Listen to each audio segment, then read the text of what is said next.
Shalom, Yahweh Hashem Yashah, bring a thumb to the brothers. Yahweh Shema Allah thumb by Hashem Yashah to the sisters. I am the mountain of the Most High, priest and officer Harya Allah, once again live from ISUPK headquarters, right here in Harlem, New York. Monday night history class. Clap it up.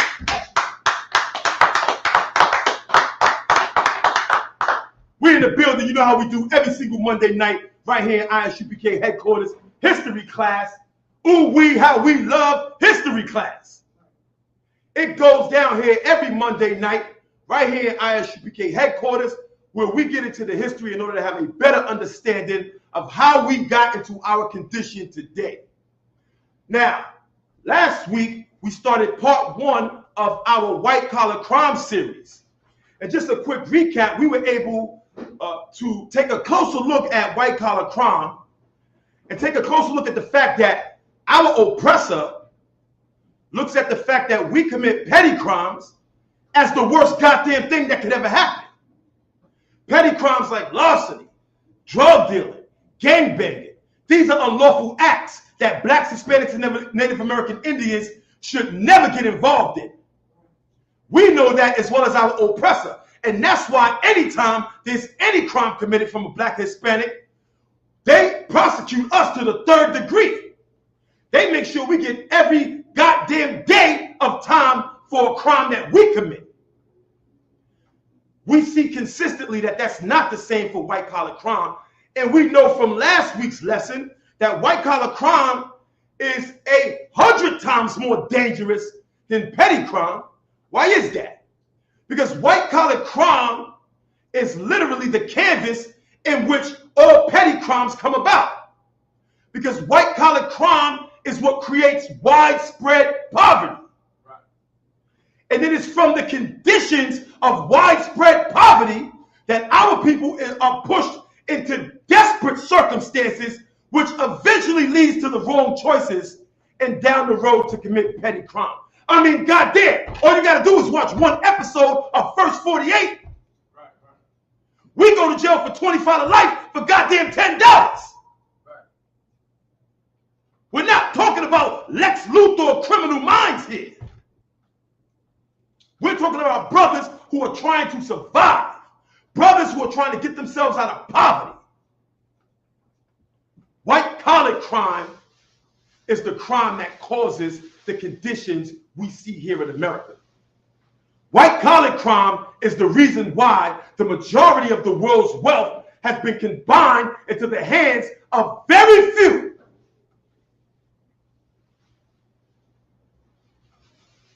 We must take time out to charge our oppressors with the crimes that leave us in poverty. And these crimes are white collar crimes. Last week we was able to go over usury or predatory lending. And we were able to see how through the trickery of the financial institutions and banking and taxes and all of these different schemes that our oppressors are able to come up with, they've been able to use that to culminate the world's wealth and leave everybody else broke. We were also able to pull a Deuteronomy that it doesn't matter how many people are broke, blacks, Hispanics, and Native American Indians will always be the brokest. We're able to show in Deuteronomy 28 that we're the goddamn tail.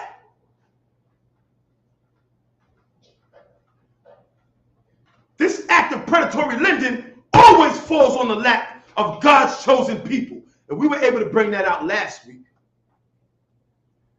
Slakia, let me hit Deuteronomy chapter 28, verse 7. This is part 2 of our white collar crime series. And this class is entitled Identity Theft. which is another significant crime that's committed in the black community. But we're not just talking about any identity theft. What you're going to learn tonight is that the identity theft we're talking about is an identity theft so great, so evasive, so substantial, that all of the other fallacies of blacks and Hispanics here in America arise from this very act of identity theft. Read what you got, brother. It's the book of Deuteronomy, chapter 28, verse 7. The Lord shall cause thine enemies that rise up against thee. Let me get 32 and 7, Baba Kashab. 32 and 7. When we come here to headquarters on Monday night, we come here to relive the trauma of our stay here in this disgusting captivity. We're told time and time again from our oppressors to forget about the horrors that has happened to us, to forget about the terrorism that we've endured in this disgusting nation. Tell them what the Bible said. It's the book of Deuteronomy, chapter 32 and verse 7. Remember the days of old. Say it again. Remember the days of old. Say it again. Remember the days of old. We will always remember the days of old. We will never forget our people that have fallen at the hands of our disgusting oppressor. We will never forget the Emmett Tills of the world, the Sandra Blands of the world, the Philando Castiles of the world. We will never forget the people who have fallen at the hands of our disgusting oppressor. Say it again. It's the book of Deuteronomy, chapter 32 and verse 7. Remember the days of old. Because we are to remember the days of old. Keep going. Consider the years of many generations. We are to consider the years of many generations. How else would we have a clear understanding of our current condition? We must consider the years of many generations. We must go back and see what our ancestors had to endure, what our ancestors' mentality, what our ancestors' plans were at the time. How else will we make it back to our true identity? Keep going. I, thy father, coming to the ISUPK under Commander General Yahweh. You out there listening to some goddamn swami with a goddamn turban on, coming to the Israelite School of Universal Practical Knowledge and do what? And he will show thee thy elders, and they will tell thee. Damn right. Damn right. Give him a hand.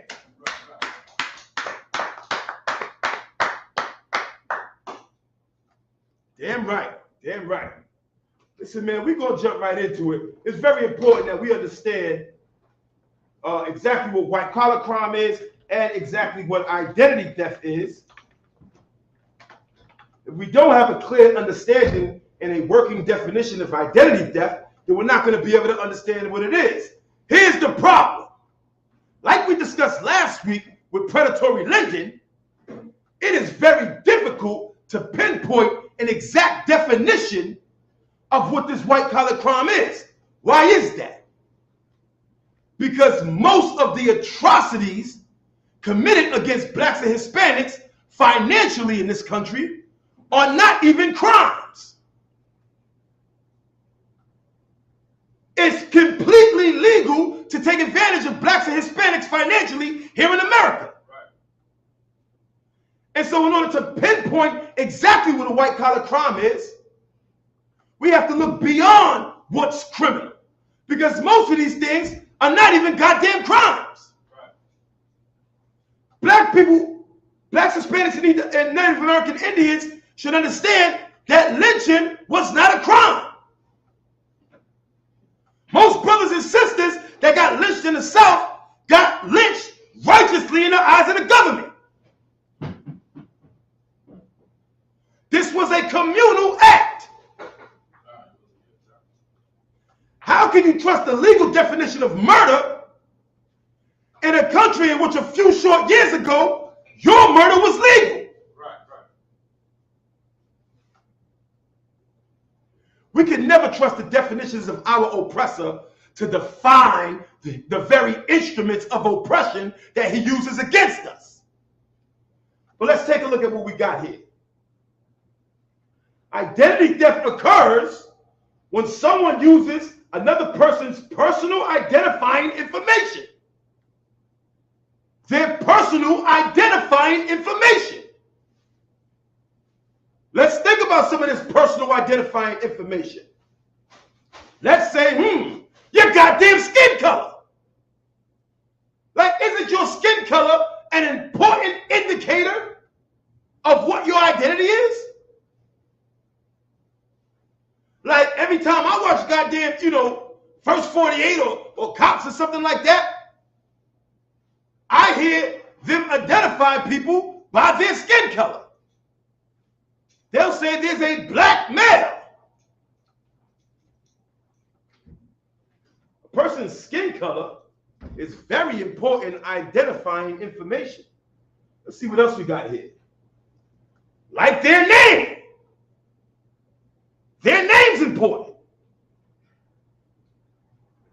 If somebody had one name and lived one life, and then suddenly they got a new name and they're living your life, that's identity theft. They stole your identity. Identify a number or credit card without their permission to commit fraud or other crimes. I think we got lucky on this one, because it just so happens that this form of white-collar crime, as applied to blacks, Hispanics, and Native American Indians, is actually a crime. We're going to jump right into this, man. Let me get Jeremiah 14:2. The book of Jeremiah 14:2.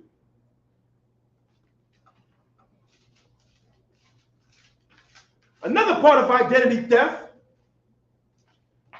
that most people know is typically when identity theft is committed, 9 times out of 10, it was an inside job. For example, your little 21-year-old girlfriend who's a goddamn telemarketer, who's sending you every goddamn person she ever spoke to information from out of the goddamn company. That's an inside job. She worked for a company and had access to information and was able to funnel it out so you could do your whole goddamn credit card scam. That's what happens when you have inside information. And the large majority of identity theft cases has an inside man. It got to be a man on the inside helping out. Read what you got, brother. It's the book of Jeremiah, chapter 14 and verse 2. Slack it, brother. You don't got to scream. It's the book of Jeremiah, chapter 14 and verse 2. Judah mourning. Say it again. Judah mourning. Say it again. Judah mourning. Who's Judah?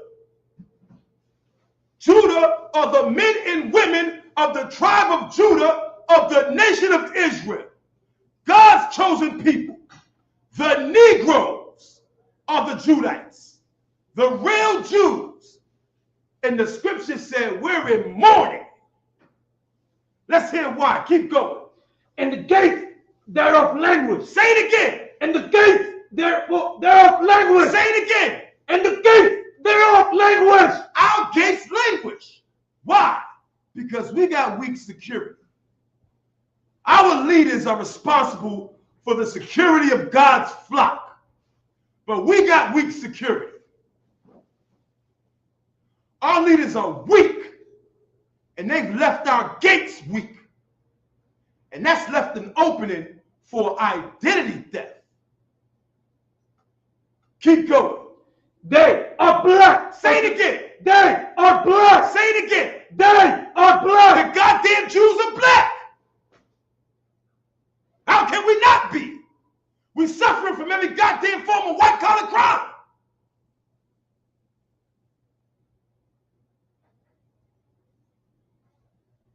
You damn right we black. We are black because in this society, we are put on the bottom and we suffer the most when it comes to disgusting crimes like identity theft. You got more on that? Come. Unto unto the ground. Unto the goddamn ground. That's right. We are black unto the goddamn ground. Listen, man. What we're discussing here is the greatest identity theft the world has ever known. We're going to get into not only why is this identity theft so important, but also the effects that it's consistently had on our people. You know? Now, I'm pretty sure our audience today has a clear understanding of who I'm referring to when we speak about identity theft. I mean, he comes in many shapes and forms. He is none other than goddamn Caesar Borgia. Let's get him up on the screen. You know? This is not Jesus Christ. What we're looking at here is a man named Caesar Borgia. He's the second son of Pope Alexander II. He is a white man who was chosen to be painted as the face of our king for no other purpose than widespread identity theft. Let's take a look at it. He comes in all many different shapes and forms, you know? Like, for example, if you're an Ephraimite or a Simeonite, you may be used to this Caesar Borgia right here with the red heart. If you look right below him, that's the Judite Caesar Borgia. Every black family had that Caesar Borgia right there in their house. This one right here. You know? Then over the years, they got a little bit more graphic. You know what I'm saying? So now, you know, you got Caesar Borgias like this. You know, they try to... Yeah, the water. You know? So we see that these different Caesar Borgias have changed over time. They change with time. And they change to fit the specific people they're looking to trick. That's why you have the one over here for, you know, Ephraim and Simeon. And you have one over here that, you know, Benjamites and Judah specifically look at. These are the ones that we had on our wall. Let me get Revelation 1:13. What we find here is that none of these depictions are the depiction of what Christ resembles in the Bible. Here's the question. What else information do we have to go on as to the identity of Christ? What text? What hieroglyphic? You know, what piece of goddamn toast that some Catholic pedophile looked into that gave him the idea that there was a different depiction of Christ other than how he's depicted in the Bible? Read what you got. This is the book of Revelation, chapter 1 and verse 13. And in the midst of the seven candlesticks. And in the midst of the seven candlesticks. And these are the seven schools established by Paul in Asia Minor. Keep going. One like unto the Son of Man. One unto like who? The Son of Man. One unto like who? The Son of Man. That is our goddamn King. Yahushua Mashiach, who the world knows as Jesus Christ. Keep going. Clothed with a garment down to the foot. Say it again. Clothed with a garment down to the foot. Keep going. And girt about the paps with the golden girdle. Say it again. And girt about the paps with the golden girdle. Why is he wearing a goddamn dress? We look at these pictures. I don't see no golden girdle around the paps. Keep going. Verse 14. His head and his hairs were white like wool. They were what? White like wool. They were what? White like wool. This Edomite got goddamn blonde hair. He looked like he got a goddamn perm.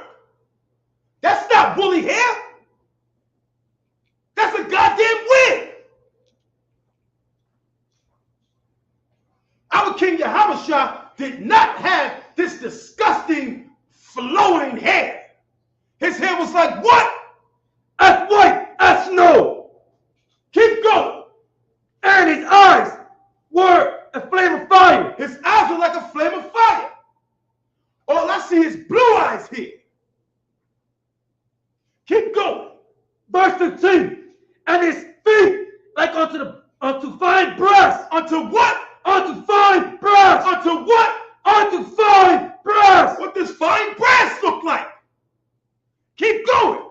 As if they burned in the furnace. As if they burned in the goddamn furnace.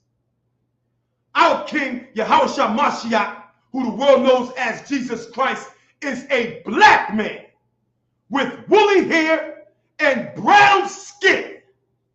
No different than the black man you're looking at right now. This is not the Christ of the Bible. But hey, listen, for blacks and Hispanics, this is not any new news. This is not new news at all.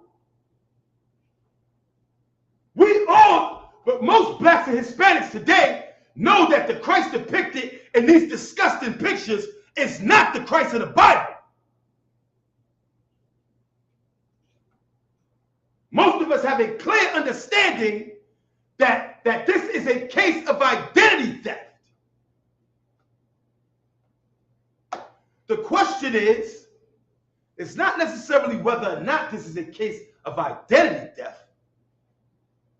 The only thing left to ask is who's the inside man? This is an inside job, and who's the inside man? Read what you got to get from the top, brother. God, it's the book of Revelation, chapter 1 and verse 15. And his feet like unto fine brass. Right. Keep going. As if they burned in a furnace. Damn right. Read it from the top. And his feet like unto fine brass. As if they burned in a furnace. Damn right. As if they burned in a furnace. I want to quickly play a short video, man. It's important that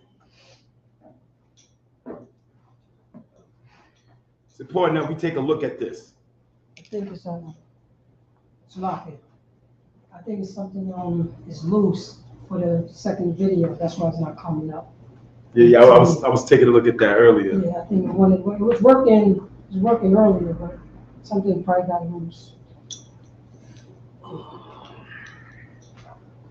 Slocky, I'm gonna quickly get this video pulled up.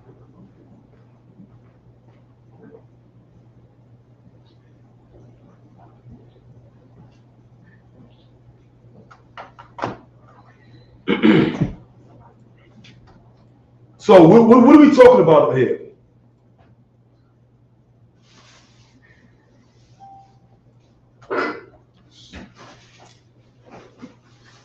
Slocky, 1 second. I gotta log in.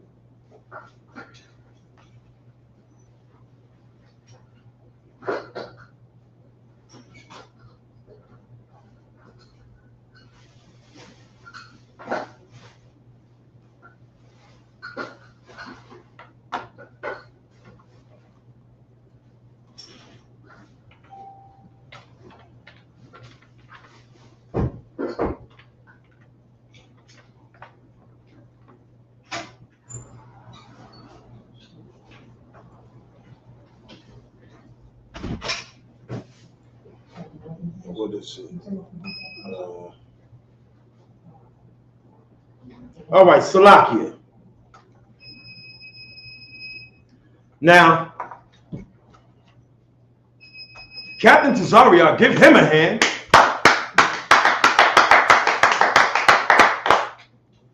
Our very own Captain Tazariak, man, is always doing big things, always destroying every single competitor who dares to come into the arena with him. And not only destroy competitors, man, but the captain always does good work in the community. And one thing I want to highlight here is this is not necessarily a battle. You know, when Cap battles, you know, he's in battle mode, but he's not always in battle mode. You know, he can actually have regular discussions. You know, and here he's having a discussion with a brother named Ron Dalton. Now, if y'all don't know who Ron Dalton is, a few months back, there was a lot of controversy surrounding Kyrie Irving because Kyrie Irving posted a link to a documentary that this brother Ron Dalton made called From Hebrews to Negroes. Okay? Now, this brother Ron Dalton is not in the truth. He's not in the ISUPK.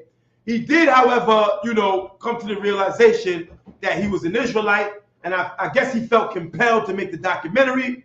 That documentary did get a lot of spins, especially when Kyrie Irving reposted it. And as a result of Kyrie Irving reposting it, he got a lot of backlash. They tried to take away his whole goddamn career, if you remember. And it was only until they gave him a goddamn ransom's worth of a list of demands, as well as a collection of Christian organizations coming together to advocate on his behalf, some of which actually marched down at the Barclays Center on his behalf.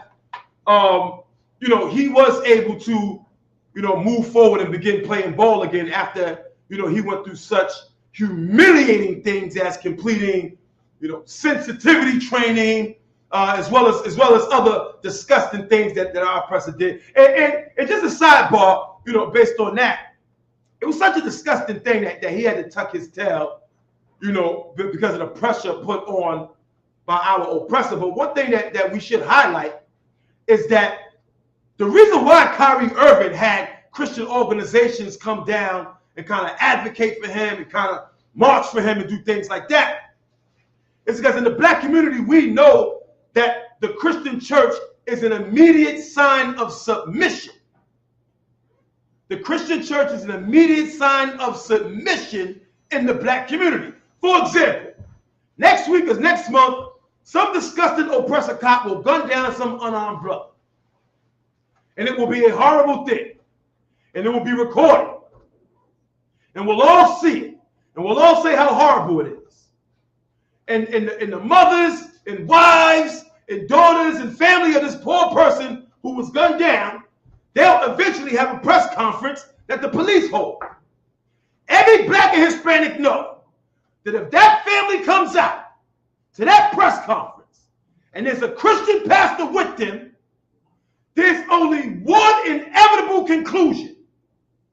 They're going to say they forgive the cop. We all know that once we see the Christian pastor, because it is a foregone conclusion that the Christian church is there to submit. That's why you brought them along. They are there to submit to our oppressor. They are a sign of relief to our oppressor. When they see you coming with the Christian church, they say, well, goddamn, we'll be able to go home early at night because these niggas ain't going to make too much noise. Let's cut him a check and get them up out of here. When Kyrie Irving shows up to his slave masters, he needs the support of the goddamn Christian church. No different than when you're facing goddamn 25 to life, who you show up to court with. You're a goddamn pastor. It's a sign of submission. When they see you walk into the courtroom with your pastor, well, goddamn, cut that sentence in half. He knows somebody from the Christian church. Christian church is a sign of submission. It disarms people because you know ain't no fight coming from the Christian church. No different than dudes that do burglaries and then in order to case out the block, they won't come late at night to case out the block. You'll get caught. Your big back ass creeping around casing the block, you're going to jail. You're not going to go. You're going to send your pregnant girlfriend or your girlfriend with your newborn baby. Don't nobody suspect a girl with a newborn baby. They can't be causing no mischief until she come back and take every goddamn dime you got in your savings safe. It's certain things that disarms people. The Christian church is here to lay down every goddamn time. So let's get to this real quick, man. Now, Captain Tazariak has interviewed Ron Dalton several times. This was the first interview, which was on Clubhouse. I want y'all to listen real closely to this. Listen real closely. Because what you're going to find is the culprit who is the man on the inside that continuously allows our people to be the victims of identity theft.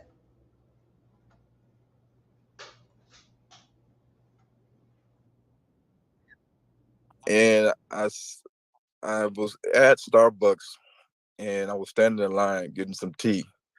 And this pastor, he was walking down the hallway, and he said, well, his story was that God told him to go stand behind me and talk to me. So he walked in there, he stood behind me, I got my tea, I sat down, was drinking it early in the morning, like 6:30 in the morning. And then he sat on the other side of me with his whatever he had, coffee. And then he said, how you doing? I said, I'm doing great. He said, it's good to see a black brother with a white coat. And I said, thank you. And then he said, it's not a lot of us here at this hospital that I see. And I said, I know. So then he said, then he started asking me questions. He said, I'm a pastor. And he said, I'm going to tell you this. He said, something told me to come stand behind you. And I believe it was God that told me to come stand behind you, because, I was supposed to, go see somebody, because, as a pastor, you usually go do checkups on your people in your church, like a chaplain. You just go to make sure they're okay and make sure you showed your face, and the pastor of the church showed their face to one of the members. But he stood behind me, and then he sat down and he talked to me and told me he was a pastor. And I said, what church? And he told me the church. It's a pretty large church in Detroit. And so then he said, so we started talking, and I said, my dad's a pastor too.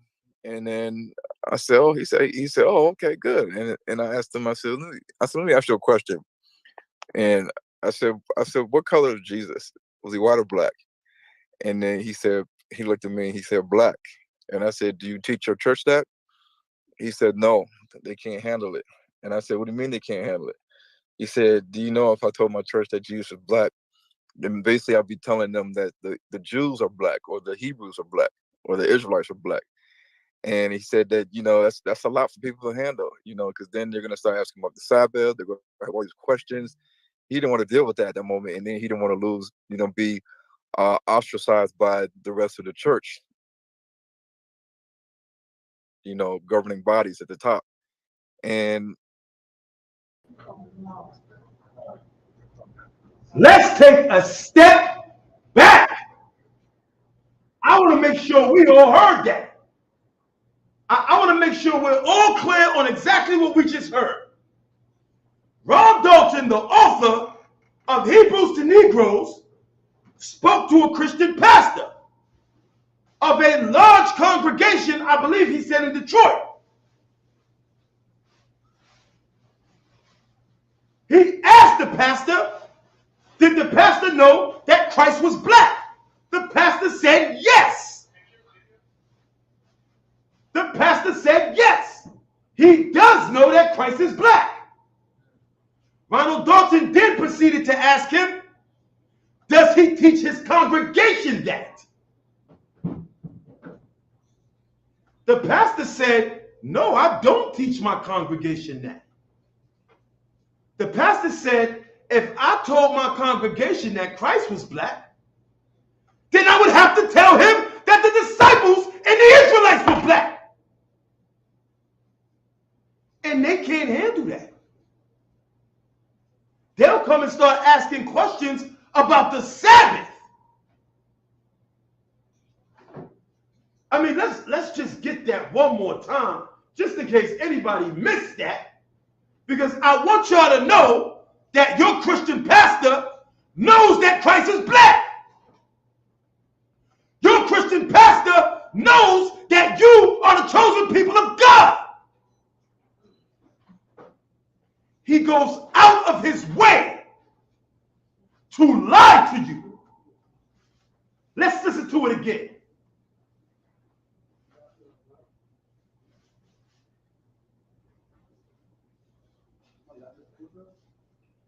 Early in the morning, like 6:30 in the morning.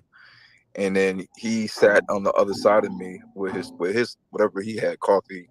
And then he said, "How you doing?" I said, "I'm doing great." He said, "It's good to see a black brother with a white coat." And I said, "Thank you." And then he said, "It's not a lot of us here at this hospital that I see." And I said, "I know." So then he said, he started asking me questions. He said, "I'm a pastor."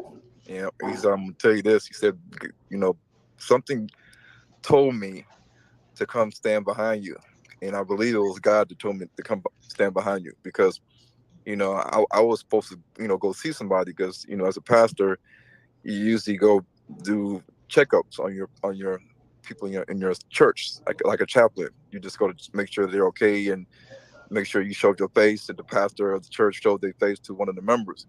But he stood behind me, and then he sat down and he talked to me and told me he was a pastor, and I said, "What church?" And he told me the church, a pretty large church in Detroit. And so then he said, so we started talking, and you know, I said, "My dad's a pastor too." And then I said, "Oh," he said, "Oh, okay, good." And I asked him, I said, "Let me ask you a question." And I said, "What color is Jesus? Was he white or black?" And then he looked at me and he said, "Black." And I said, "Do you teach your church that?" He said, "No, they can't handle it." And I said, "What do you mean they can't handle it?" He said, "Do you know if I told my church that Jesus was black, then basically I'd be telling them that the Jews are black, or the Hebrews are black, or the Israelites are black." And he said that, you know, that's a lot for people to handle, you know, because then they're going to start asking about the Sabbath. They're going to have all these questions. He didn't want to deal with that at that moment. And then he didn't want to lose, you know, be ostracized by the rest of the church, you know, governing bodies at the top. Of course, he doesn't want to be ostracized by the rest of the church. Of course not. Let me hear what you got. It's the book of Isaiah, chapter 56, and verse 10. No, let me get Jeremiah 3:15. God. It's the book of Jeremiah, chapter 3, and verse 15. "And I will give you pastors according to mine heart." The Most High said he'd give us pastors according to his heart or his mind. He said that the pastors he would give us would be according to his mind. Keep going. "Which shall feed you with knowledge and understanding." That's how you're going to know whether or not the pastor is from the mind of the Most High. Because he's going to feed you knowledge and understanding. Knowledge and understanding of what? The Most High God's laws. How is your Christian pastor going to be a man of God when not only is he not going to teach you the laws of the Most High, but he's going to tell you a bold-faced lie and not tell you that Christ was black? This is a horrible thing that we're hearing, man. And these very lies is what allows our oppressor to continuously make us victims of this disgusting identity theft. Your Christian pastor knows the truth according to the Bible. He's heard it from the priests and prophets. He's right here with us in Harlem. He walked past the goddamn camp every goddamn Saturday to go get a goddamn pork chop sandwich from Sylvia's. He should have heard that Christ was black by now. We screaming on the corner every goddamn weekend. Of course, your pastor knows Christ is black. And your pastor's slave master knows that Christ is black. The reason why your pastor's not going to tell you is because, like Ron Dalton said, that preacher told him, he doesn't want to be ostracized from the Christian community. And so he's willing to sacrifice every single brother and sister that walks into that disgusting congregation to do so. It is a horrible thing, man. And this is history class. So we got to go back into the history of this disgusting psychology. We got to go back into the history and understand, how is it possible that we always have a group of people in our communities who are going to go out of their way in order to make sure that we are oppressed. That is who your Christian pastor is. And this is nothing new. This is something that's been going on since we came into this disgusting land. You know? Really quickly, let me get Proverbs 14 and 12. Proverbs 14 and 12. Our people went through an era in this country in which we were physically assaulted, verbally assaulted. You know? I mean, it's so crazy when you think about it. Like, it wasn't even until, you know, the Black Liberation era and the Panthers that black people even realized that being called the N-word was a goddamn insult. You know? Like, that was just a regular practice.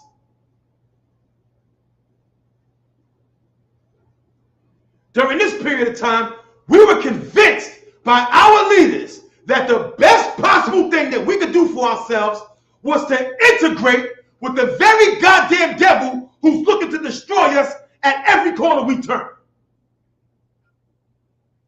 They thought this was the best thing to do.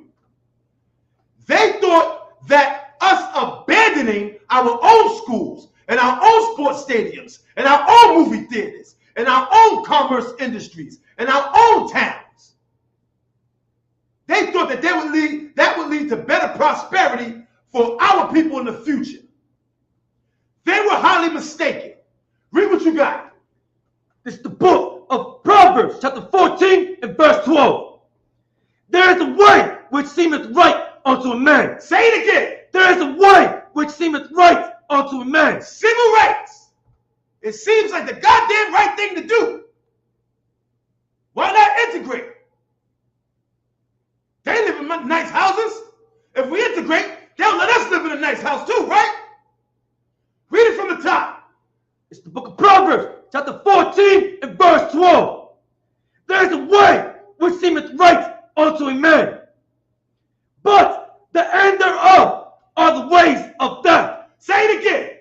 But the end thereof are the ways of death. Gentrification. Say it again. But the end thereof are the ways of death. We only got one goddamn business left in Harlem. Say it again. But the end thereof are the ways of death. Every goddamn stamp of heroin they can sell out here. Say it again. But the end thereof are the ways of death. The ways of goddamn death. The ways of goddamn death. And that's what our Christian pastors led us into. That's why before Martin Luther King died, he said he feared he led his people into a goddamn burning house. Well, it's still hot, Martin. We still in this goddamn burning house.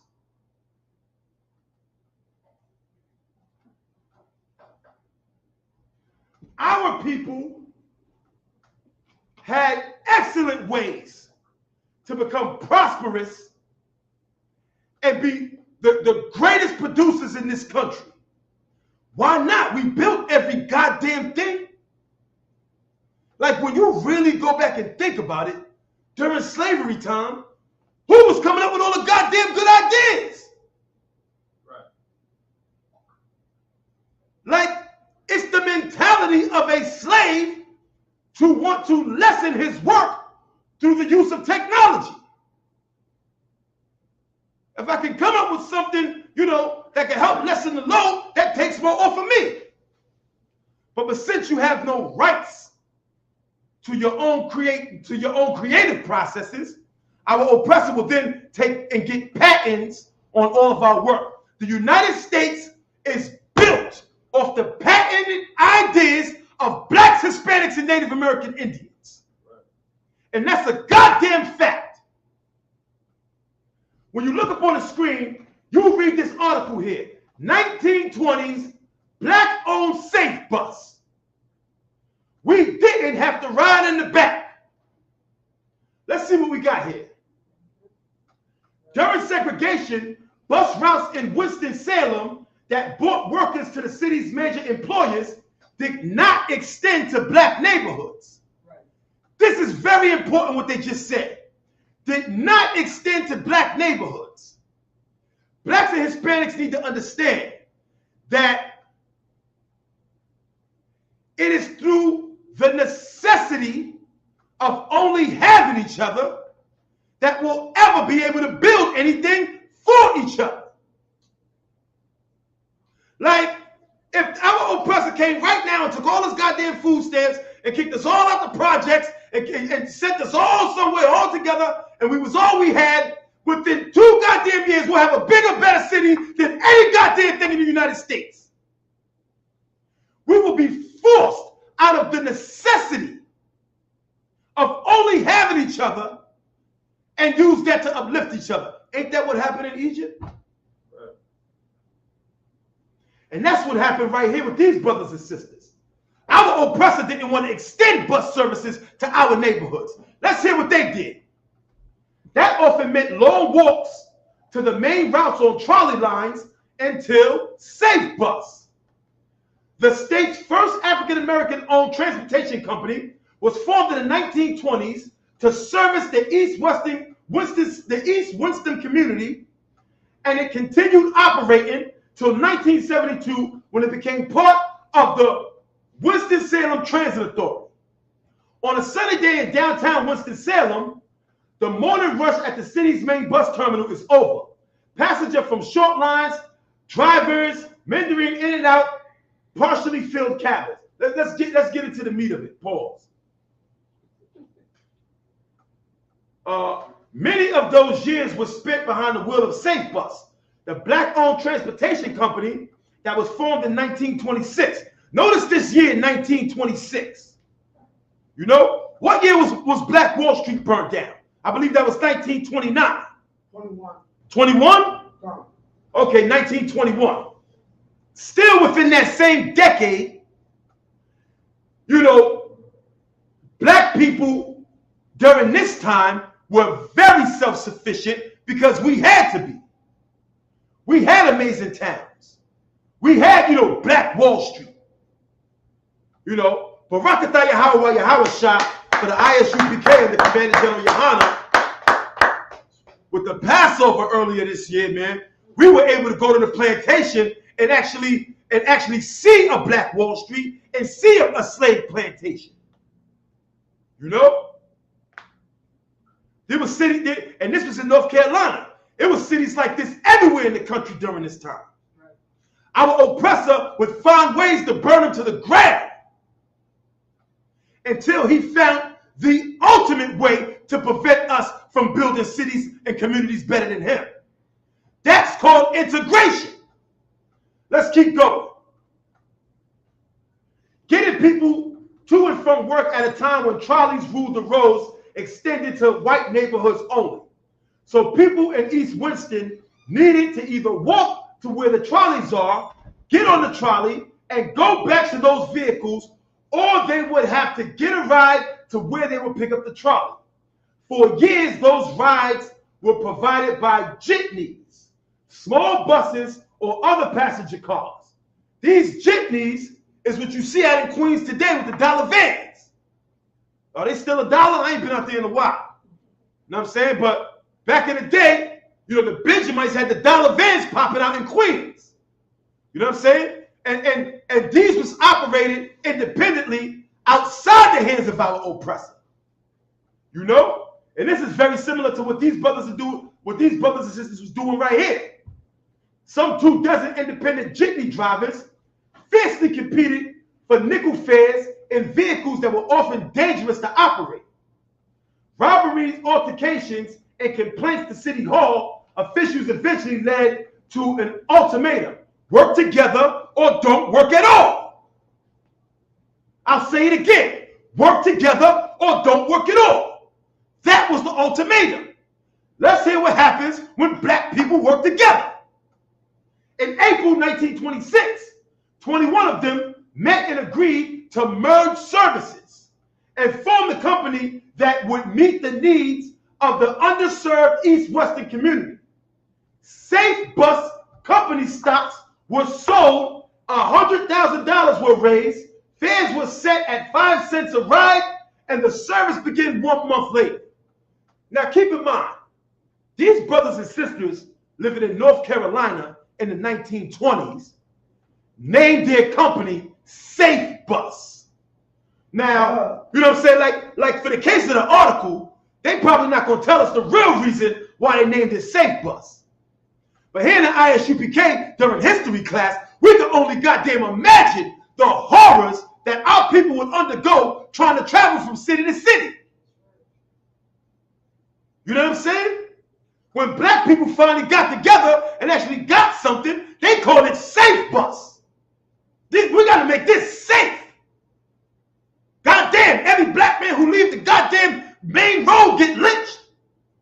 Little girls get snatched. The Klan burning us out of every goddamn house we could build. We need something safe. They needed the Safe Bus. Let's get a little bit more of this. 97-year-old Jamie Morrison was born and raised in Winston-Salem. She remembers those early years. What do we say in Deuteronomy 23:7? Remember the days of old. Well, this sister here is 97 years old. Oh, she remembers. Like many African Americans in the community did. A lot of people back then was growing up. A lot of people back then, as I was growing up, was walking. And then when the weather was bad, like during the wintertime and the cold weather and everything, they relied on buses for transportation. Morrison says Safe Bus was embraced by the community for other reasons as well. The drivers were friendly, wore nice uniforms, and the riders knew one another. Another contributing factor rose to the top. We didn't have to sit on the back of the bus riding Safe Bus because it was owned by blacks. Because it was owned by blacks. You don't got to go to work feeling demoralized. You don't got to go to work feeling less than. You can ride on a Safe Bus with your goddamn brothers and have a good goddamn time getting back and forth to work. I guarantee you that just the mental aspect of it helped so many brothers and sisters during this goddamn time. A time when black families did not know whether or not family members would make it back if they walked out the goddamn house. Now we got a goddamn Safe Bus. Now I don't got to worry about my son getting goddamn lynched on a goddamn telephone pole by the Klan. He's on a Safe Bus. And my uncle's on a Safe Bus. And my neighbor's father's on a Safe Bus. What they're talking about here is the very concept of safety. The very concept of safety. It's us sticking together. Give me Zechariah 2:1. We're going to get some more on this. By the time Rosa Parks helped ignite the civil rights movement, Safe Bus had been in operation for 30 goddamn years. 30 years. Demand for the service was strong. The short-haul routes to densely populate West Winston, roughly 20% of the city, were highly profitable, and Safe Bus was hiring. Safe Bus was hiring. You know why you got to send your goddamn son to college all the way across the side of the country? Because nobody's hiring. Every big man ain't sending his goddamn son to the goddamn college all the way in Washington State. Why? Because they hiring. We sitting up here raking up $80 goddamn $1,000 in student loans. Why? Because ain't nobody hiring. Your father ain't got no business.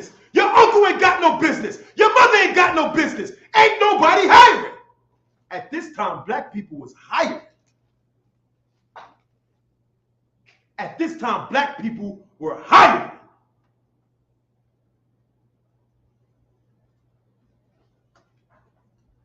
This is what happens. Read what you got. It's the book of Zephaniah, chapter 2 and verse 1. Gather yourselves together. Say it again. Gather yourselves together. Say it again. Gather yourselves together. When you gather your goddamn selves together, we'll be hiring. All our kids will have jobs. Your son will come work for my business. My daughter go work for your business. Our money won't leave our community. Right. Say it again. Gather yourselves together. When we gather ourselves together, we get safe bus. You'll feel safe. Say it again. Gather yourselves together. When we gather ourselves together, our people will build the greatest communities, the greatest cities, the greatest goddamn nation on the face of the earth. That's right. Safe Bus proves it.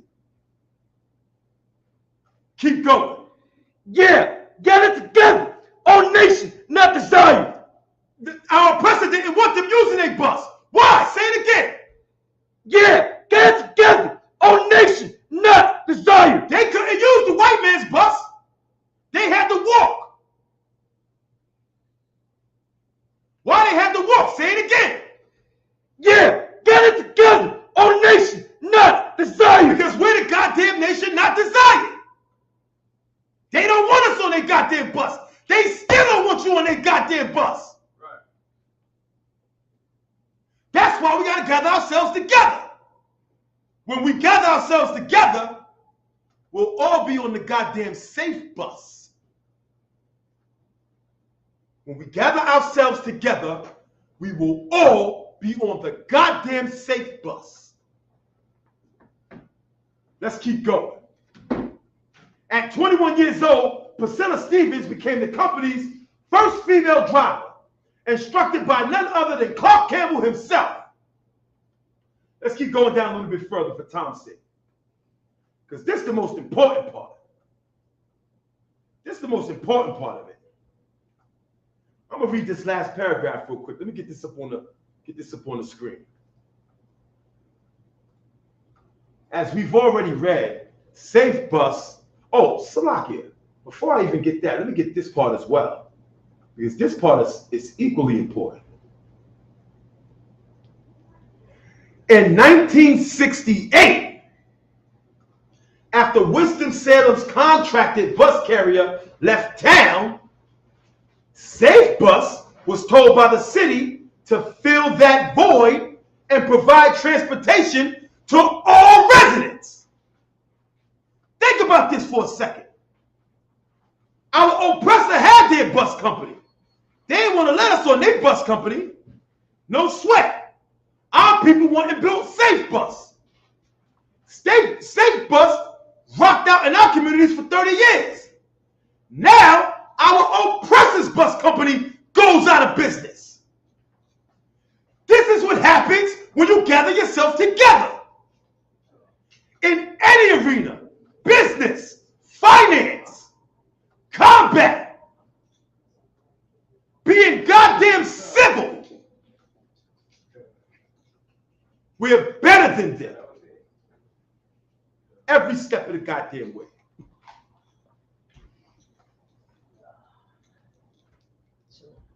Stop.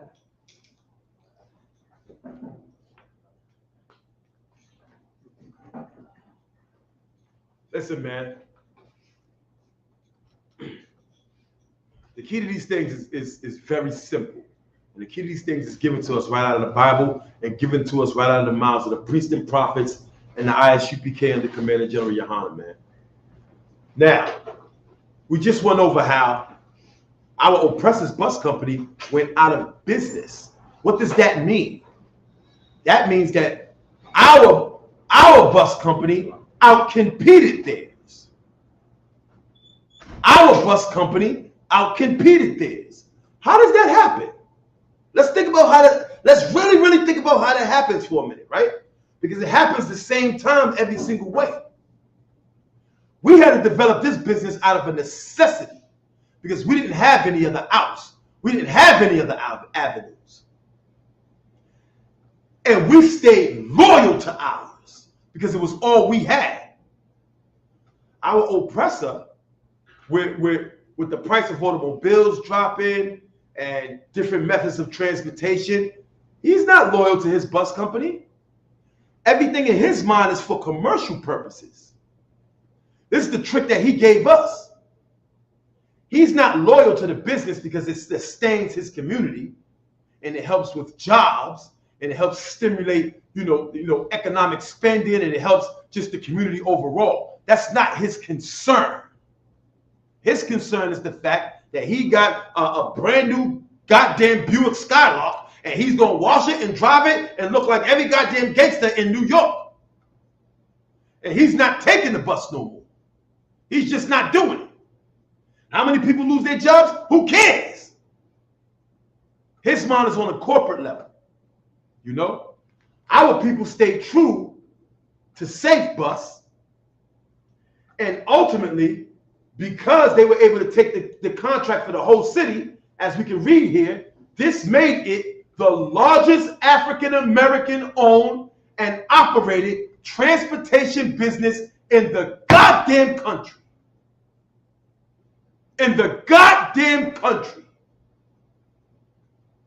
This is what happens when blacks and Hispanics stick together.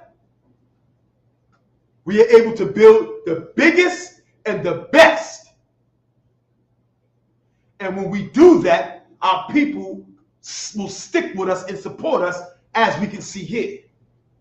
The only thing different between back then and today is that option of integration. That option of integration. We're gonna get into that for a minute. Let me just read the last most important part of this article.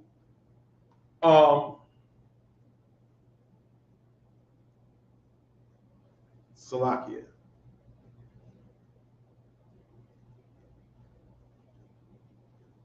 And let me get Proverbs 3 and 31. This is the most important part of this article. Real quick. SafeBus formed out of the practice of segregation. Give that a hit. The biggest goddamn black-owned transportation company in the country, not just black-owned, but period, was formed out of the practice of segregation and eventually ended due to integration. Let's read that again. SafeBus formed out of the practice of segregation and eventually ended due to integration. Forced to cover the entire city, including non-productive routes, lack of equipment, competition from rising automobile ownership, and the majority population as not as willing to ride black operated businesses. Think about that for a second. Here you have this black owned business who just got the charter for the whole city. Our oppressor still doesn't want to ride the bus just because it's black owned now. And so in 1972, the city purchased the company's assets, retained its staff, and it became what it remains today, 50 years later, part of the Winston-Salem Transit Authority. Integration is what killed the SafeBus. Integration is what killed the SafeBus, man.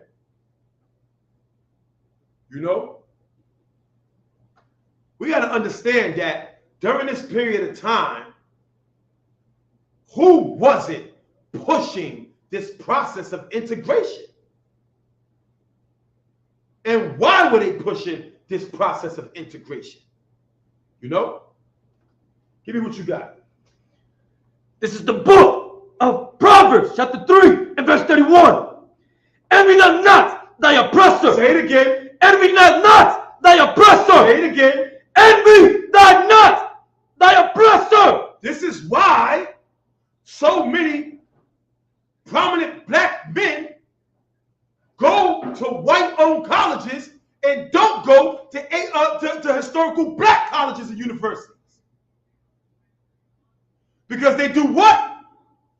And choose none of his ways. From the beginning. God, it's the book of Proverbs, chapter 3 and verse 31. Envy them not thy oppressor, and choose. They envy their oppressor. Keep going. And choose none of thy ways. And don't choose none of his ways. And don't choose none of his ways. This is what our leaders, these fake Christian pastors, consistently do, man. And it is historically proven time and time again that this is what they do. That's right. Let's get it for you right here.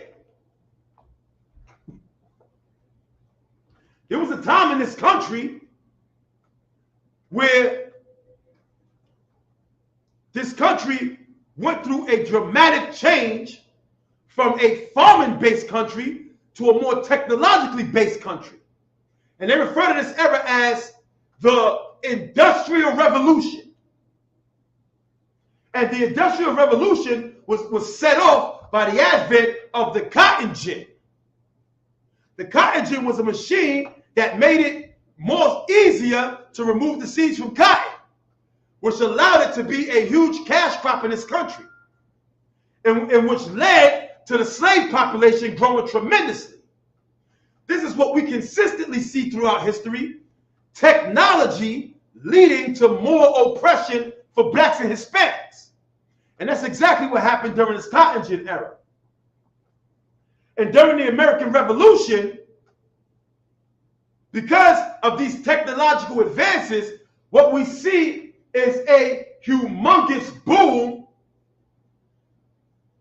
in the world population. Prior to the Industrial Revolution, the world population was stabilized.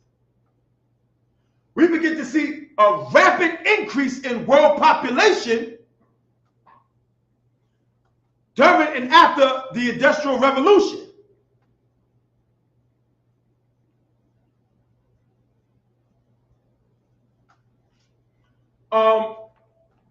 And so a lot of different things happen as a result of this. Let me get Exodus 1 and 10. One of the more important things that happened is that our oppressor, the very second he began to see the population of the world increase, he began to do calculations like he always do. And these complex calculations led him to believe that if the world population continued to increase at this rate, based on the resources, and keep in mind, he doesn't base it on all the resources, he just simply bases on what remains after what he stole. And based on those calculations, he realized that he got a real big goddamn problem on his hands. The world's going to be overpopulated. There's not going to be enough food. It ain't going to be enough nothing, especially at the rate that he's destroying the goddamn world. Worst of all is that the people who are populating the most are the goddamn people he hates the most. God's chosen people. The Industrial Revolution led into the era of what's referred to as population control. And it's nothing new. Read what you got. This is the book of Exodus, chapter 1 and verse 10. Come on, let us deal wisely. Salakia, read one verse up 9. God, this is the book of Exodus, chapter 1 and verse 9. And he said unto his people, behold, the people of thy children of Israel. Of who? Of Israel. Of who? Of Israel. Keep going. Are more and mightier than we. Well, goddamn, we bought them in our country. They taught us how to be goddamn civilized. Joseph interpreted every goddamn dream the Pharaoh could give him. We did well by these goddamn Egyptians. So we multiplied a little bit. So we shined a little bit. You know? We came over here to America. We picked every goddamn bowl of cotton you could grow out of this goddamn ground. We took on every disgusting Western custom you could give us. You raped every goddamn one of our sisters, destroyed our brothers. Okay, the Industrial Revolution came around. Maybe we might, have a few babies every now and then. Maybe we might want to have a goddamn family every now and then. Right. We already worked our behinds off. Yeah. Keep going. Verse 10. Come on, let us deal wisely with them. Well, goddamn, Pharaoh. Now you want to deal wisely with us. We done bust our behinds. We done built up the whole goddamn empire. We had a few extra babies. Now you want to deal wisely with us. Keep going. Lest they multiply, and it come to pass that when they're fallen out any war, they join also unto our enemies and fight against us. Well, goddamn, Pharaoh. You got a few fears about us turning against you. You're going to enslave us for 400 years.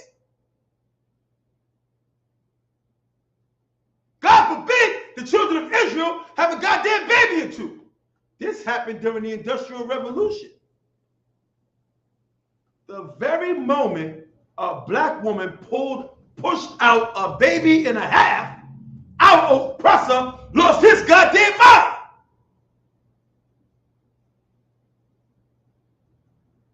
Our oppressor is obsessed with population control.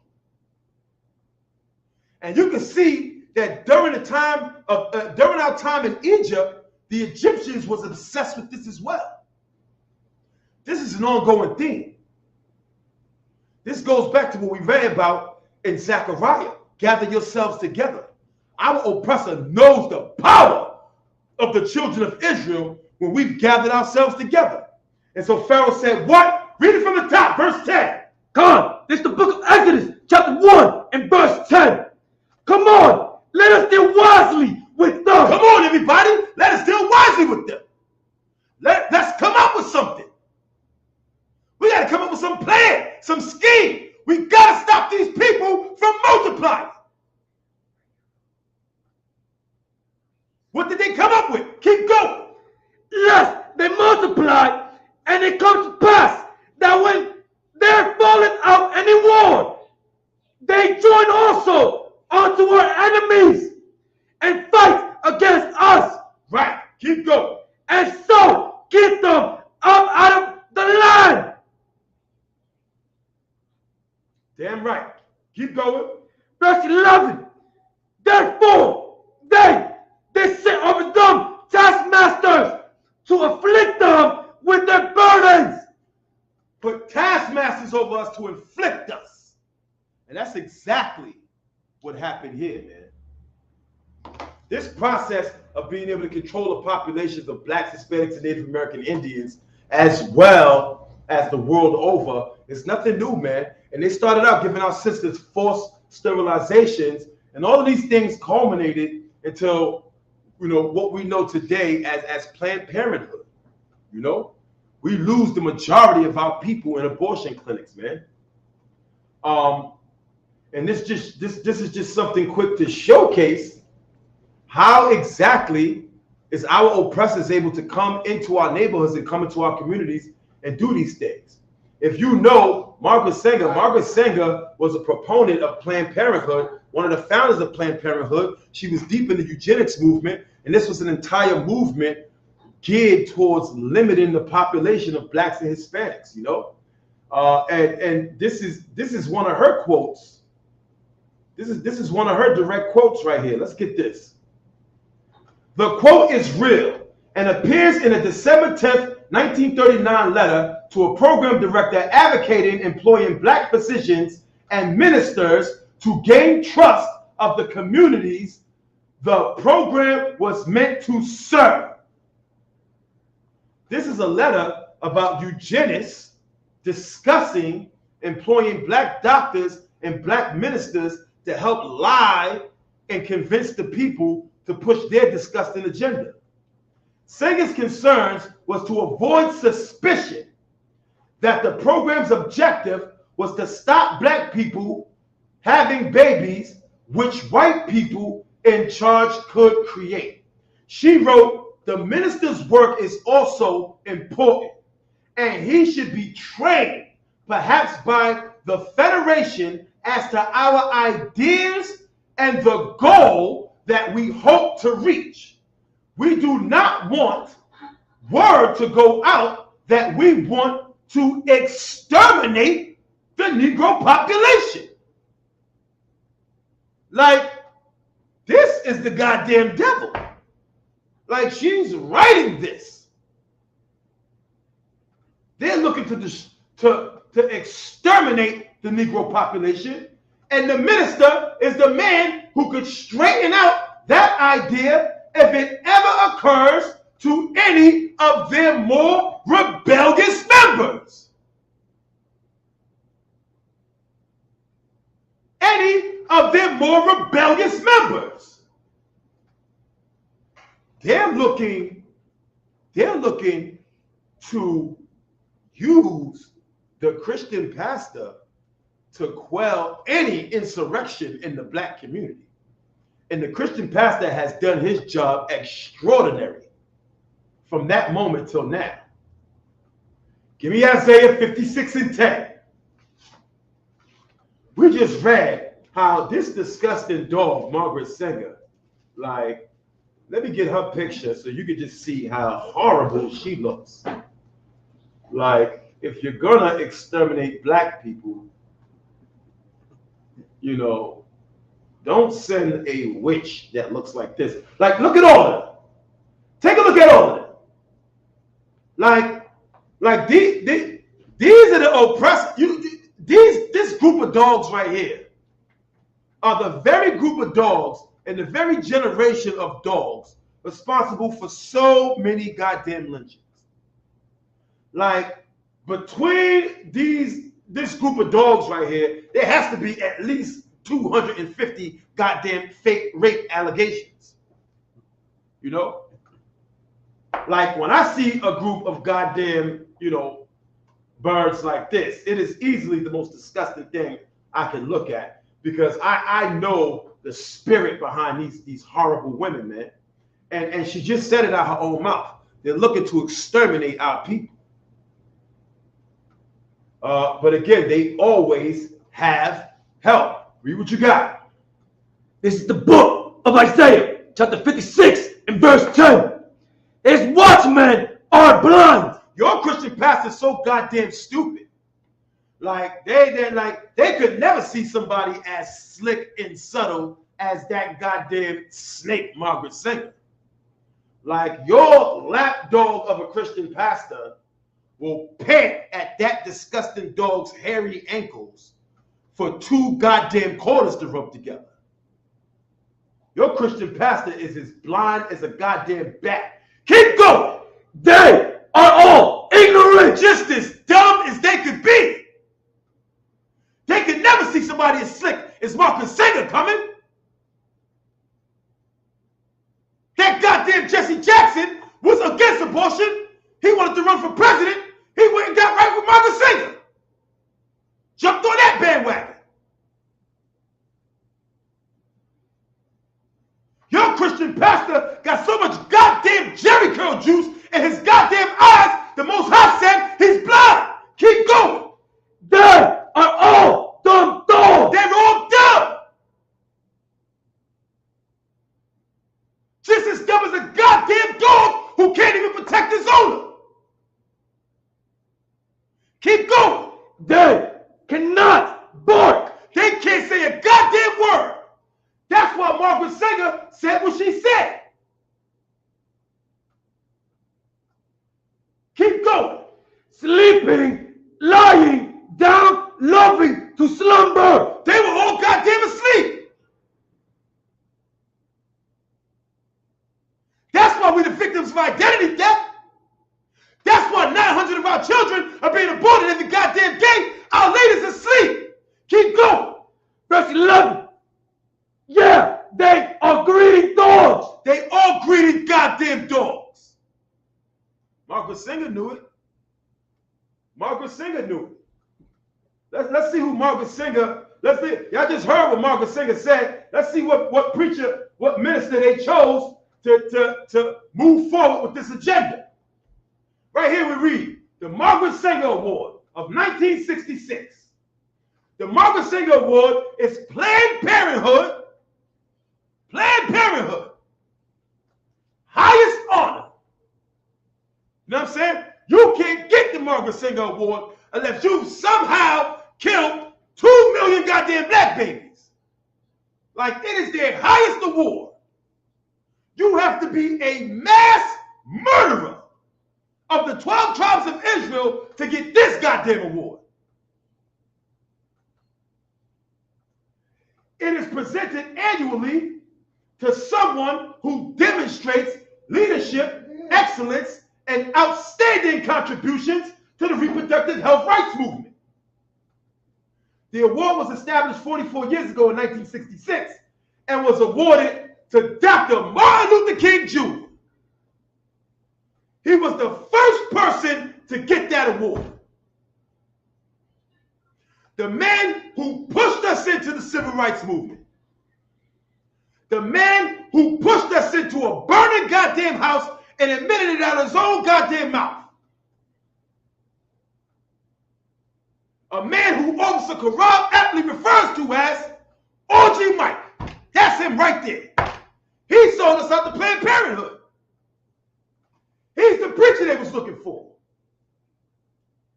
Our leaders are weak, man. Our leaders are weak. And as a result, we suffer from this disgusting identity theft. Now, before we get up out of here, oh, Slaki, go ahead. Come, it's the verse 11. They are greedy dogs which can never have enough. They can never have enough. Your Christian pastor's a greedy dog. That's right. Who's sleeping on a job. And as a result of them sleeping on a job, our people have suffered consistently in this country. Now,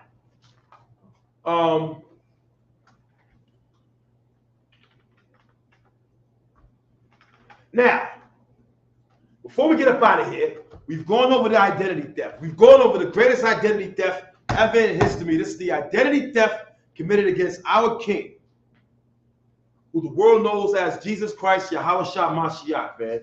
Some of the greatest identity theft.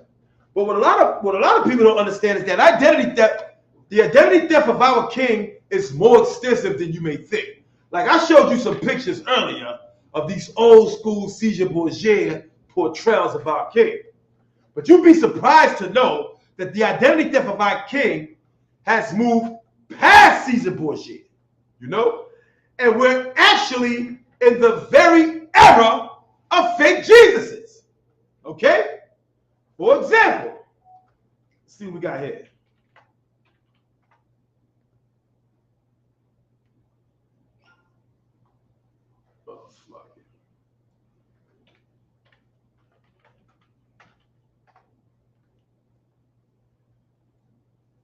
Yeah, like you got this brother right here who has popped out to our campsite at times. He refers to himself as Yah Jew. Captain Zariak, give him a hand. No, Captain Zariak had to blaze him over 125th Street clean out of those goddamn flip-flops. This is a brother here that's running around claiming that he's Christ, you know? And he's not the only one. Slakia. Slakia, so what's the name of the Amalekite that got running around over there? The what? The Amalekite that they got running around over there, they say it's Christ? Shlomo. Right. Right. He's the Mashiach. Yeah, he's the Messiah, but he wasn't born where the Messiah should have been born. In Spain. He was born in Spain, but he's the Messiah. Even though He is what's called Old Testament tradition. Right. I almost said Jewish, but basically, anybody who knows the Old Testament will tell you the Messiah has to be born in the city of David, which is Bethlehem. Right. This nigga was born in Spain. Yo, that was. Hold on, let me find this guy. Hold on, that's not him, right? No, that's not him. Yeah, kind of. Salaki, I remember years back when Soulja Boy first came out, him and Ice-T had beef. What's it called? Soulja Boy's making fun of him because he Wikipedia and Ice-T. So he's like, yo, you're talking all this about West Side. You're from Jersey. Like, yo. I'm like, yo, you're talking you the Messiah. Nigga, you're from Spain. Right. You talking about you the Messiah, you from Spain. Oh yeah, man. But yeah, they got some dude over there. Now, if you're from New York City, you'll remember years back that there was these little posters all around the city proclaiming that the Messiah is here on earth. And that was proclaimed by a Jewish rabbi here in New York that said that this individual that I'm about to bring out, they say that he's the Messiah. Here's his name. Yanuka Rav Shalom. Yeah. Oh yeah. That's it, right. All right, yeah. Let me grab him real quick. Just type in Yanuka. That's what everybody's calling him. Yeah, that's what they call him. Yeah, right. I know his name is Shlomo. So we're clear that's Solomon, which is very interesting that they chose that for the name of the Messiah. Right. Right. God has no originality. What's the last one we gonna call it? Solomon. What's the new one we gonna call it? Right. Oh yeah, there he is right there. Let me get his mug.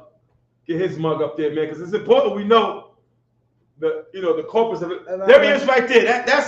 That's who they say is Christ. He knows the whole Torah by heart. Yeah, he's the one who knows the whole Torah by heart. Right now he's in Israel, and our oppressor is saying that's Christ, man. Listen here, man. If Christ looks anything like that, like, forget about it. Like, he looks horrible. He looks like the goddamn Undertaker from WWF. Like, that can't be Christ. Yeah, he's disgusting, man.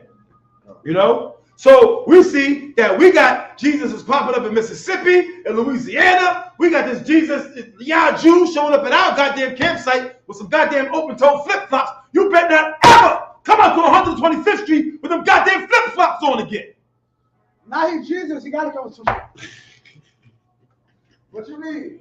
So you said Jesus to come in Air Forces. Right. So forces. Nah. Right. Coming to flip-flop and prove to you I am Jesus. Like I was saying this to Osha, right, man. Like, here's the thing about Yahweh's return. Like, if I have to tell you, Yahweh has returned, Yahweh has not returned.